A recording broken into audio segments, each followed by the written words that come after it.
안녕하십니까. 한국섬유소재연구원 이원경입니다.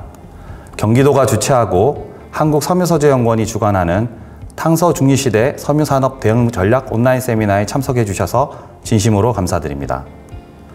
본 세미나는 섬유 분야 유해물질 시험 분석 지원 사업의 일환으로 도내 기업에게 국내외 안전규제 및 환경 인증에 대한 대응 방안을 제시하고자 하고 탄소 중립 시대에 따른 섬유산업의 최신 정보를 제공하고자 마련되었습니다. 먼저 국제 통용 발자국 검증 제도 소개라는 주제로 강연을 준비하였으며 본 강연을 맡아주실 PT시험연구원의 주정균 지원장님을 소개해 드리겠습니다. 안녕하세요. PT시험연구원 주정균입니다. 제가 오늘 소개할 내용은 국제 통용 발자국 검증 제도에 대한 소개에 대해서 약 30분 동안 강의를 드리도록 하겠습니다. 네, 목차입니다. 첫째, 탄소 발자국 관련 국제 동향을 소개해드리고, 두 번째, 국제 통용 발자국 검증 제도에 대해서 소개해드리는 시간을 갖도록 하겠습니다. 먼저 탄소 발자국 관련 국제 동향입니다. 탄소 발자국이란 인간 활동으로 인해 직간접적으로 배출된 온실가스 배출의 총량을 이산화탄소 발생량으로 표현하는 것을 말합니다. 제품 및 서비스의 경우 생산부터 제조, 운송, 사용 및 폐기까지의 전 과정에 걸친 지구온난화 가스의 발생량을 이산화탄소 발생량으로 표현한 것을 탄소 발자국이라고 합니다. 아래 그림에서 보시듯이 원료 물질에서 생산, 사용, 폐기에 이르는 모든 과정에서 발생하는 온실가스의 총량을 이산화탄소의 배출량으로 변환하여 전 과정에 대한 탄소 발자국을 산출하게 되어 있습니다. 탄소 라벨링의 도입 배경입니다. 아무래도 최근에 기후변화가 국제적 이슈로 부각됨에 따라서 저탄소 상품 생산을 비롯한 경영 전략 수립에 필수적인 요소로 활용되기 위해서 도입이 되었고요. 관리는 소비자, 기업, 정부가 삼위일체가 되어 저탄소 소비 문화 확산을 위해서 탄소 라벨링 제도를 활용을 하고 있습니다. 기업의 측면에서는 저탄소 경영체계 수립이나 감축 요소 진단, 그리고 저탄소 제품 홍보 등을 위해서 탄소 발자국을 활용을 하고 있습니다. 글로벌 탄소 시장 같은 경우에는 탄소 배출량의 측정, 보고, 검증이 활성화되어 가고 있습니다. 이건 크게 두 가지의 시장으로 나누어서 볼 수 있는데, 정부가 주도 또는 정부 주도 법 또는 규제로 시행되는 강제 의무 시장과 일반적으로 국제적인 표준에 의해서 진행되는 자발적 시장으로 구분해서 볼 수 있습니다. 현재 자발적 시장 규모 같은 경우에는 향후 한 500에서 1000억 달러의 규모로 성장할 것으로 예상을 하고 있습니다. 그러면 탄소 발자국과 표준과의 관계에 대해서 간단하게 설명을 드리겠습니다. 앞서 말씀드린 의무시장 같은 경우는 대부분 법과 관련되어 국내 같은 경우에는 국내 법과 관련된 그 사업장 온실가스 배출량에 대한 규제 등이 실시되고 있고, 자발적 시장 같은 경우에는 환경정보나 제품 탄소 배출량 등을 기준으로 여러 국제 표준이 이런 탄소 발자국 관련 검증에 사용이 되고 있습니다. 탄소 발자국 산정 국제 표준의 동향에 대해서 국제적인 동향을 설명드리도록 하겠습니다. 아무래도 이게 최근에 관심사다 보니까 각종 국제기구에서 관련 그 측정 방법이나 아니면은 제도에 대한 표준을 만들어가고 있는데요. 크게 ISO 국제표준화기구, IEC 전자제품에 대한 국제표준화기구, 그리고 BSI 같은 영국 표준화기구, 또 GIS 일본, 또는 ITU 같은 전자파 적합성 이런 모든 표준화기구에서 관련된 표준들을 개발을 하고 있고, 최근에는 ISO의 14067이라는 국제 표준이 제정되어 탄소 발자국의 검증에 사용되고 있습니다. 다음은 제품 환경 정보의 보편적 산정 방법입니다. 여러분들 아마 ESG 이런 거 많이 접하시면서 전과정 평가라는 말씀 많이 들어보셨을 것 같은데요.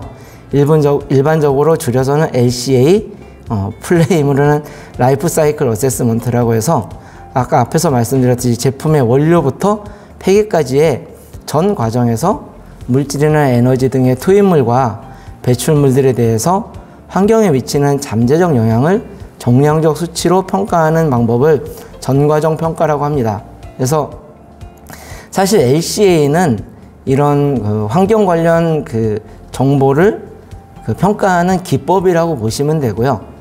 이런 LCA 기법을 활용을 해서 여러분들이 지금 제가 설명드리는 탄소 발자국이라든지 또는 물 발자국 또는 온실가스 배출량 같은 여러 가지 환경에 영향을 미치는 여러 가지 결과들을 산정해내는 일종의 방법이라고 보시면 될 것 같습니다. 탄소 중립 관련 국제 동향입니다. 지금 아까 말씀드린 대로 어떤 글로벌 환경 문제 해결을 위해서 각국 또는 어떤 유럽 연합 같은 큰 국제 조직에서 탄소 중립 정책이나 전략이 등장하고 있습니다. EU 같은 경우에는 유럽 그린딜 2019년도를 통해서 2050년도 기후 중립 목표를 발표를 했고요. 특히 현재 탄소 국경세 도입을 추진을 하고 있습니다. 그래서 탄소 국경세라는 건 결국 그 제품이 배출하는 탄소 배출량에 대해서 국가 간 무역에 세금을 지금 부과하겠다는 그런 정책이고요. 현재까지는 사업장 규제, 결국 공장 단위로 규제를 하고 있던 품목을 점점 각 제품 단위 규제로 조금 옮겨가는 게 현재 유럽의 탄소 국경세 추진 방향이라고 보시면 될 것 같습니다. 미국 같은 경우에도 바이든 대통령 당선인의 주요 공약으로 2050 탄소 중립 그런 계획을 발표를 했고요. 중국 같은 경우에는 유엔 총회에서 2060년 이전까지 탄소 중립을 달성을 하겠다라고 선언을 했습니다. 일본도 역시 총리가 2050년까지 탄소 중립을 목표로 선언을 진행을 했고요. 저희 나라도 2020년도에 2050 탄소 중립 추진 전략을 발표하여 현재 앞으로 향후 한 30년간 계속 이 탄소 중립 관련 문제는 국제적 환경 기후 문제 해결을 위한 가장 중심적인 정책이 될 예정입니다. 따라서 각국은 글로벌 탄소 규제 신설 및 강화를 하고 있는데요. 미국 같은 경우에는 가장 환경에 관심이 많은 캘리포니아 같은 경우에 청정 구매법을 해서 2021년 1월부터 시행을 하고 있고, 또 증권거래위원회 SEC에서 탄소 발자국 규제안을 해서 2024년 시행을 목표로 제정을 하고 있습니다. 주요 여러 가지 상장 기업 같은 경우에는 각각의 제품의 탄소 배출량을 확대해서 정보 공개를 의무화하는 것을 현재 미국 증권거래위에서 상장된 기업들에 대해서 2024년부터 요구를 할 예정입니다. EU 같은 경우에는 개별 제품에 대한 규제가 가장 지금 먼저 도입이 되고 있는 상태인데요. 2024년 7월부터 EU 내에 수입되는 2kW 이상 전기 자동차 배터리와 충전식 산업용 배터리 제품에 대해서 모델별 탄소 발자국 공개를 포함하는 기술 문서를 작성해야 EU 지역에 수출이 가능하게 현재 제도를 실시를 하고 있습니다. 또한 환경 발자국이라고 해서 전 산업군을 대상으로 현재 적용 예정에 있고요. 이런 EU 쪽의 어떤 탄소 발자국이나 아니면은 탄소 규제 관련해 점차 전 세계적으로 확대될 것으로 예상을 하고 있습니다.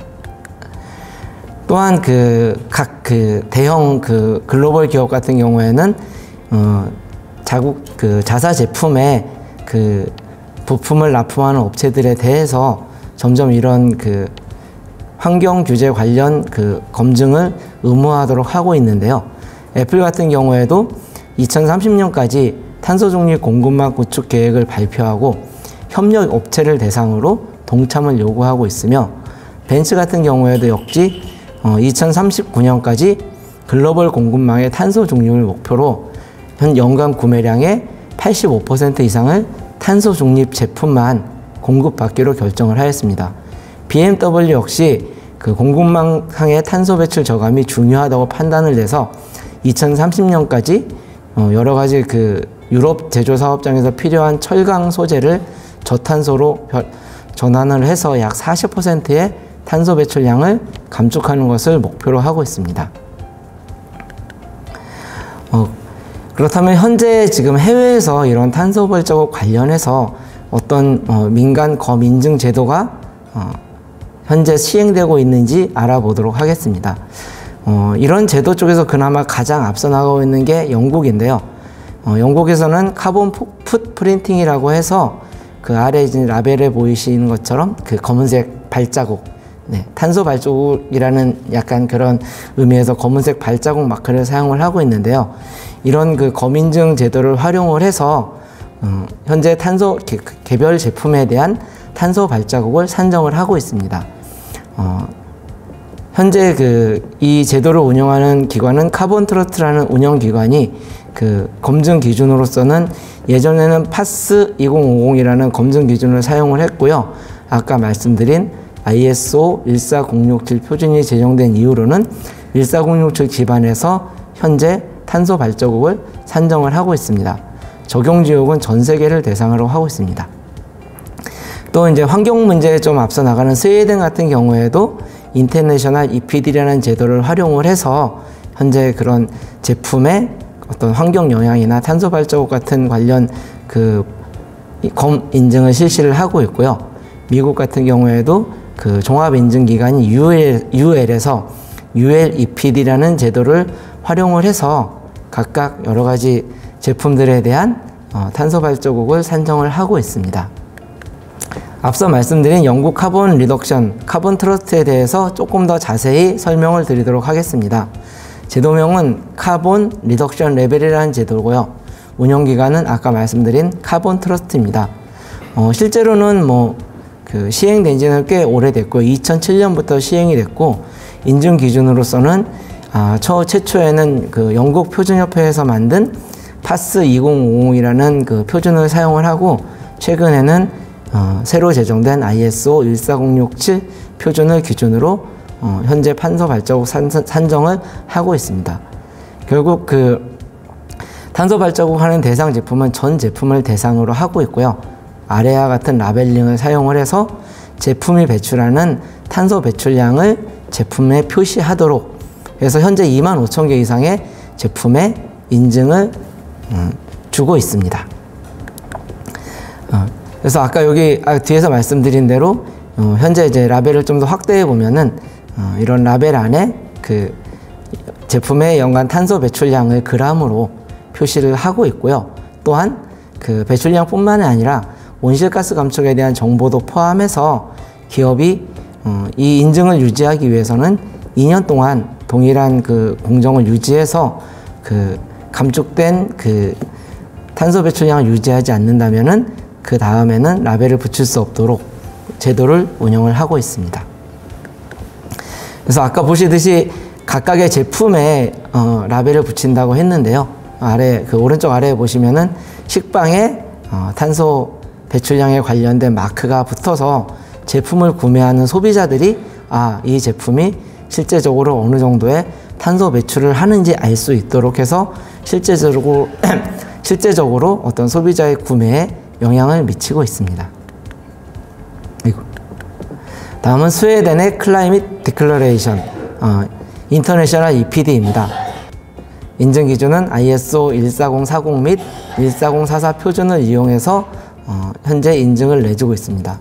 사실 이제 데이터 수집 범위 전체 과정 그리고 환경 측면에서는 인터내셔널 EPD 같은 경우에는 탄소 발자국뿐만이 아니라 전체 기후 변화에 관련된 내용에 대해서 인증을 내주고 있다고 보시면 될 것 같습니다. 현재까지 총 한 113개 제품 정도가 인증이 된 것으로 파악이 되고 있습니다.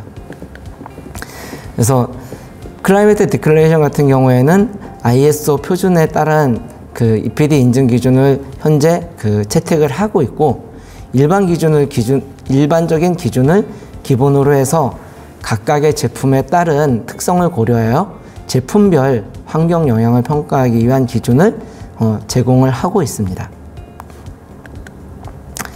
스웨덴 같은 경우에 지금 아까 말씀드린 인증받은 제품에는 EPD 공식 홈페이지에서 그 각각의 자료를 제공을 받을 수 있고요.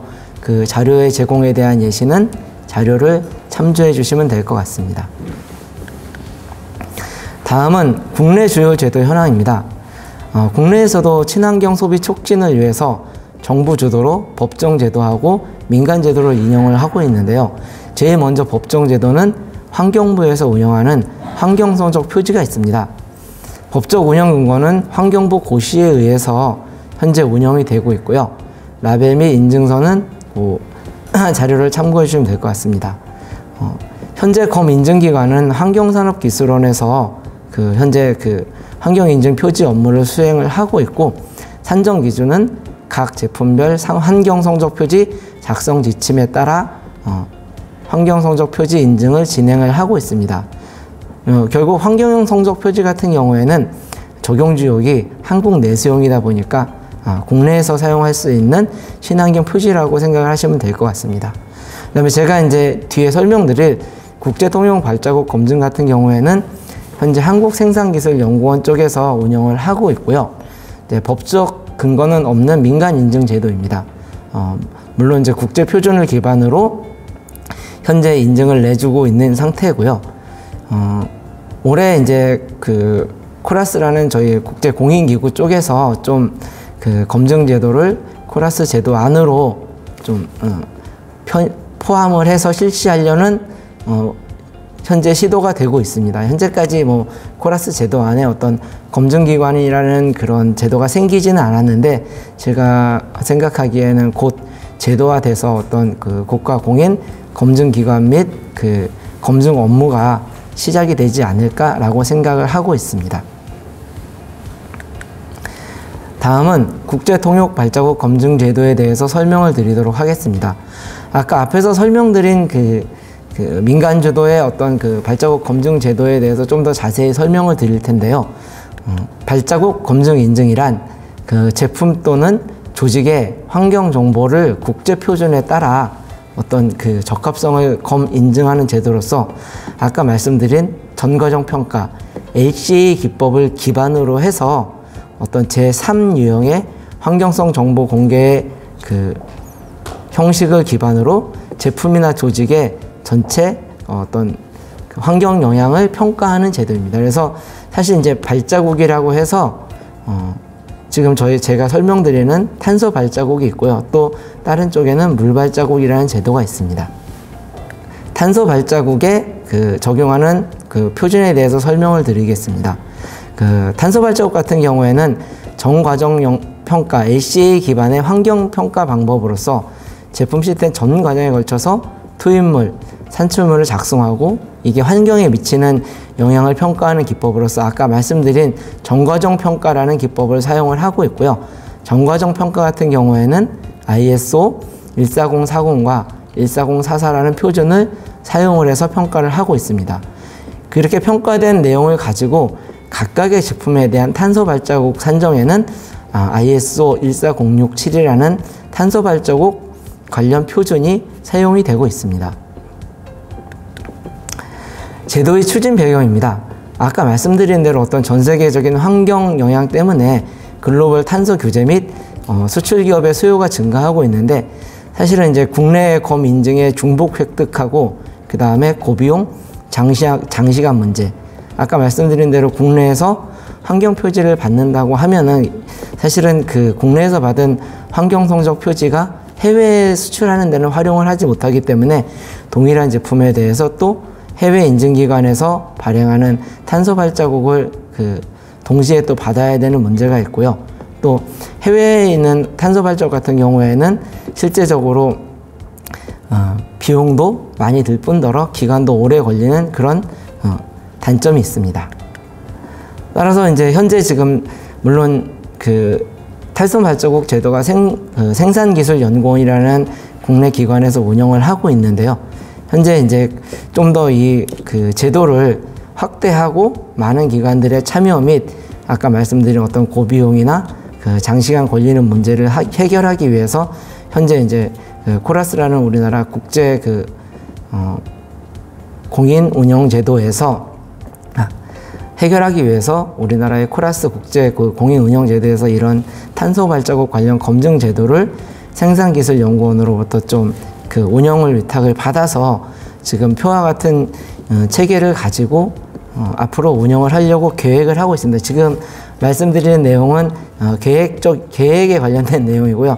현재 이대로 실시가 되고 있지는 않습니다. 근데 앞으로 이제 현재 올해 또는 내년 정도에는 이 체계에 따라서 어떤 국제 통용 발자국에 대한 검증 제도가 국내에서 시행될 걸로 예상을 하고 있습니다. 그래서 코라스가 인정기관으로서 각 검증기관을 좀 지정을 하게 되어 있고요. 그 다음에 생산기술연구원 같은 경우에는 교육하고 자격인증기관의 역할을 서로 이렇게 두 가지를 서로 나눠 받아서 기업이 서비스를 받을 수 있도록 운영이 될 예정입니다. 제도의 기대 효과입니다. 아까 말씀드린 대로 어떤 해외 대비해서 좀 저비용으로 수출 기업의 제품 경쟁력 강화 및 고객사 요구를 대응하기 위한 그런 그 제도로서 활용이 가능할 것 같고요. 좀 더 이제 제도가 발전된다라고 하면은 미래에는 국제 상호 인정 및 해외 제도와의 양자협정 체계를 통해서 중복 검인증의 애로를 해소하는 데 기여를 할 수 있을 것으로 기대를 하고 있습니다.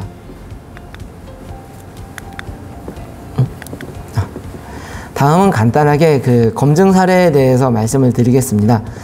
지금 이제 여기 보시듯이 국내에서 뭐 대기업 효성하고 SK 하이닉스가 좀 이 국제 통용 발자국 관련 그 어떤 그 검증을 받은 사례가 있는데요.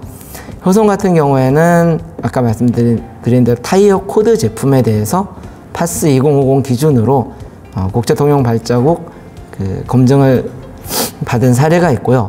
SK 하이닉스 같은 경우에는 메모리 반도체 일종에 대해서 똑같이 이제 파스 2050 기준을 통해서 그 국제 통용 발자국 검증을 받은 사례가 있습니다. 물론 이제 이거는 해외 인증기관이 검증을 해줬고요. 아까 말씀드린 듯이 그 아무래도 이제 이거 받는데 비용과 시간이 많이 들다 보니까 현재는 좀 요 제도를 국내에서 좀 더 원활하게 서비스하기 위해서 여러 뭐 생산기술연구원이나 아니면 코라스 한국인정기구 그 외 여러 검증 관련 기관들이 준비를 하고 있는 상태라고 보시면 될 것 같습니다.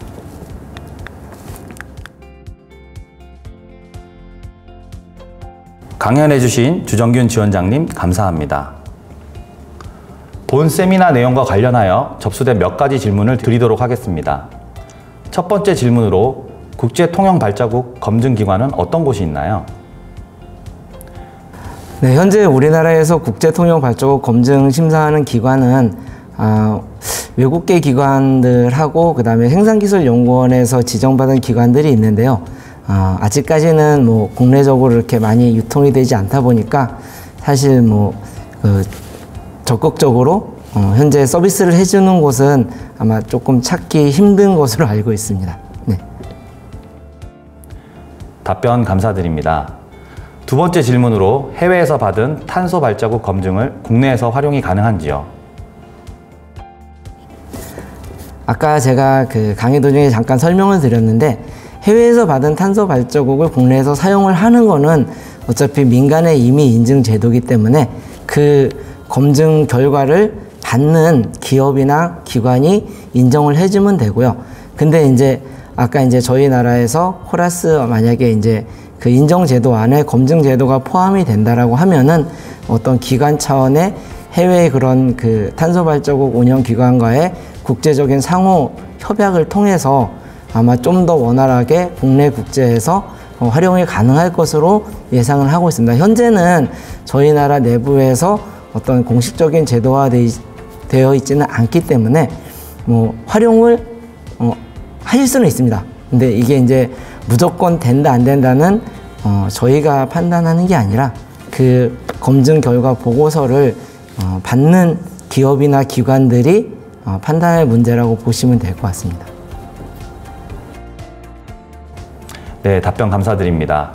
세 번째 질문으로 탄소 발자국을 통해 정말 기후변화를 막는데 효과가 있는지 어떻게 알 수가 있을까요?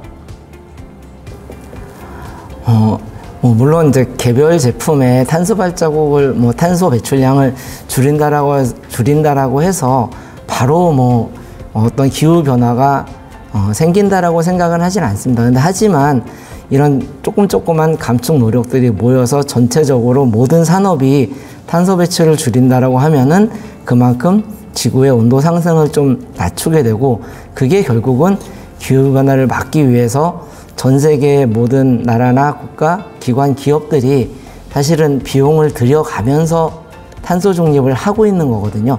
그래서 제가 볼 때는 이런 개별 제품의 탄소 발자국 이런 검증 제도라든지 아니면 감축 노력이 기후변화에 도움이 될 것으로 생각을 하고 있습니다. 네, 긴 시간 동안 경청해 주셔서 감사드리고요. 이상으로 오늘 발표를 마치도록 하겠습니다. 감사합니다. 네, 이상으로 세미나를 마치겠습니다. 관심 가지고 시청해 주신 모든 분들께 감사드립니다.